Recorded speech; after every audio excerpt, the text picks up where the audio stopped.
السلام علیکم ورحمۃ اللہ وبرکاتہ۔ وعلیکم السلام ورحمۃ اللہ وبرکاتہ۔ جی آپ آج کل کہاں ہو رہے ہو؟ میں جامعہ اسلامیہ دارالعلوم محدثین میں دینی تعلیم حاصل کر رہا ہوں۔ میرے ذہن میں کچھ سوالات تھے، کیا میں آپ سے پوچھ سکتا ہوں؟ جی ضرور پوچھیں، میں اپنی اہم کے مطابق آپ کو جواب دوں گا انشاءاللہ۔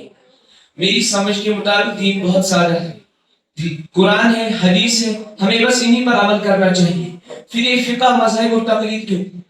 آپ کی بات ایک حد تک تو درست ہے کہ دین کا واقعی ماخذ قرآن و حدیث ہے، لیکن دین صرف متن کا نام نہیں ہے بلکہ فہم متن بھی دین کا ایک حصہ ہے۔ کیا میں آپ سے ایک سوال کرتا ہوں، کیا آپ متن اور فہم متن کو ایک ہی درجے میں واضح سمجھتے ہیں؟ ضروری نہیں، بعض اوقات تو وضاحت بھی چاہیے ہوتی ہے۔ بالکل، یہی اصولی نقطہ ہے۔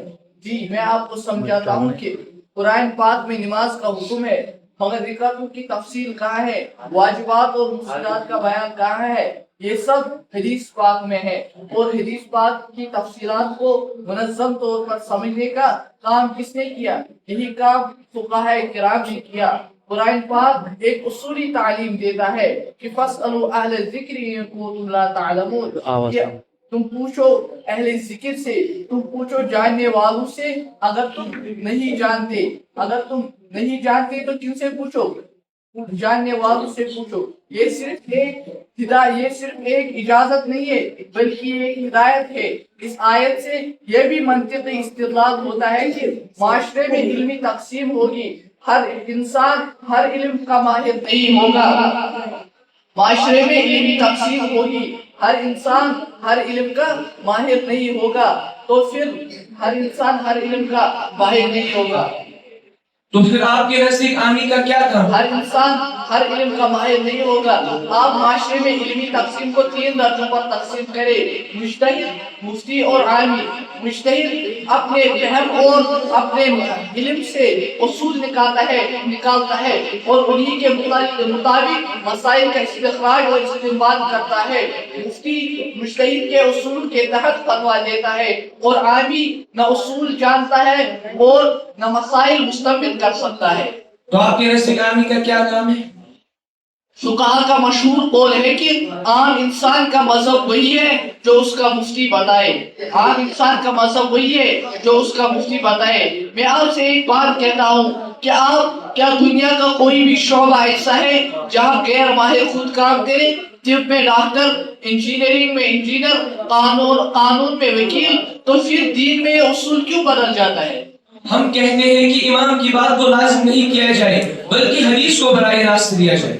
ٹھیک ہے، ہم آپ کی بات کو کچھ وقت کے لیے مان لیتے، لیکن یہ حدیث سے براہ راست لینا عملی طور پر کیسے ہوگا؟ کیا آپ روایات کی تحقیق کریں گے؟ کیا آپ راویوں کی ثقافت کو دیکھیں گے؟ کیا آپ روایت کی تطبیق کر سکتے ہیں؟ یہ سب تو مشکل ہے۔ پھر حقیقت میں آپ کر کیا رہے ہیں؟ آپ بھی کسی عالم کی تحقیق پر ہی عمل کر رہے ہیں، یعنی غیر شعوری طور پر آپ بھی تقلید میں مبتلا ہے۔ یہ اختلاف کیوں پیدا ہوا؟ یہ اختلاف اس لیے ہوا کہ حدیث، اس کی بہت سی بنیادی وجوہات ہیں۔ مثلا حدیث کا مختلف طور پر پہنچنا، کسی امام تک کسی حدیث کا نہ پہنچنا، کسی امام تک کسی حدیث کا نہ پہنچنا، اصولی ترجیحات کا ہونا، فہم متن میں فرق ہونا۔ مثال کے طور پر آپ رفع دین کے مسئلے کو ہی لیجئے کہ ایک حدیث میں آیا ہے کہ کرنا چاہیے، لیکن کچھ آثار میں آیا ہے کہ نہیں کرنا چاہیے۔ اب ایک مجتہد اپنے فہم کے مطابق پہلی والی حدیث کو صحیح قرار دیتا ہے اور رفع دین کرنا افضل سمجھتا ہے، دوسری والی حدیث کو صحیح سمجھتا ہے تو رفع دین نہ کرنا ہی بہتر سمجھتا ہے۔ حقیقت میں دونوں ہی حدیث پر عمل کر رہے ہیں، مگر فہم میں فرق ہے۔ صرف یہی 4 مذاہب باقی کیوں رہے؟ یہ ایک تاریخی حقیقت ہے کہ ان کے شاگردوں نے ان کو محفوظ رکھا، ان کے اصول مرتب کیے اور امت نے ان کو قبول کیا، یعنی کہ پورے امت میں ان کو قبول عام حاصل ہوا۔ اب میں آپ کو یہ سمجھانا چاہتا ہوں کہ اعتدال کا راستہ کیا ہے۔ اعتدال کا راستہ یہ ہے کہ نہ اندھی تقلید اور نہ بے علمی میں اجتہاد۔ اگر آپ کو علم ہے تو تحقیق کرے، علم نہیں ہے تو کسی جاننے والے کی پیروی کرے۔